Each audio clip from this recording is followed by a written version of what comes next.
મિત્રો રાજસ્થાનમાં જે ઘટના બની છે કે જમીનની અંદરથી અચાનક પાણીના જે ગોળા નીકળી રહ્યા છે તે મોટો ખુલાસો થઈ ગયો છે. હવામાન વિભાગની ટીમે જણાવી દીધું છે કે આખરે શું હોઈ શકે છે. તો ખરેખર મિત્રો આ બધા ડરી રહ્યા છે, બધા ભાગી રહ્યા છે, ગામ ખાલી કરી રહ્યા છે. એની પાછળનું કારણ શું હોઈ શકે છે, આજે જે એનો જવાબ છે એ હવામાન વિભાગના જે ટીમે છે આપી દીધો છે. તો વિડીયોને અંત સુધી જોજો અને ચેનલ પર નવા આવ્યા હોય તો ચેનલને સબસ્ક્રાઈબ કરી નાખજો.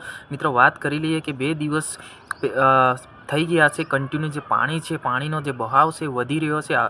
કમસે કમ 1 થી 2 કલાકની અંદર આખો તળાવનો વિશાળ બની ગયું હતું અને બધા લોકો જે ગામ ખાલી કરીને ભાગી રહ્યા છે કે દિવસે ને દિવસે જે આજે પાણીના જે ખાડો છે એ કૂવા જેટલો બની ગયો છે અને ખૂબ 10 મીટર જેટલું પહોળાઈ અને જે અંદરથી પાણી સાથે જે ફુવારાઓ નીકળી રહ્યા છે અને લોકો કહી રહ્યા છે કે પાણી સાથે સાથે તેલ પણ નીકળી રહ્યું છે.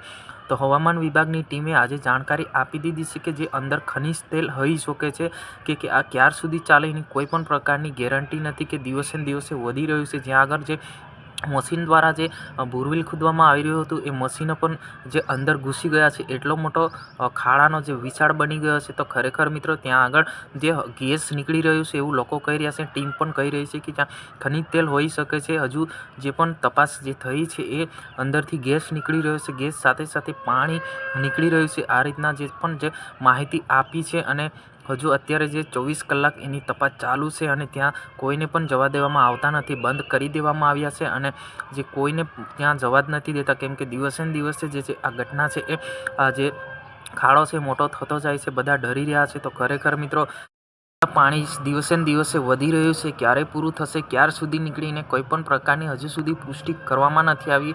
પરંતુ દિવસે ને દિવસે જે છે આ જે બહાવ છે, આ જે પાણી છે અંદરથી જે મોટો ખાડો બનતો જાય છે અને દિવસે ને દિવસે પાણી સાથે આ જે તેલના ગોળા પણ નીકળી રહ્યા છે. આ રીતના જે આજે જે ખુલાસો કર્યો છે, તમારે શું કહેવું છે અવશ્ય કોમેન્ટ બોક્સમાં જણાવજો. અને આ જાણકારી અમારી તમને સારી લાગી હોય તો ચેનલને સબસ્ક્રાઈબ કરી નાખજો.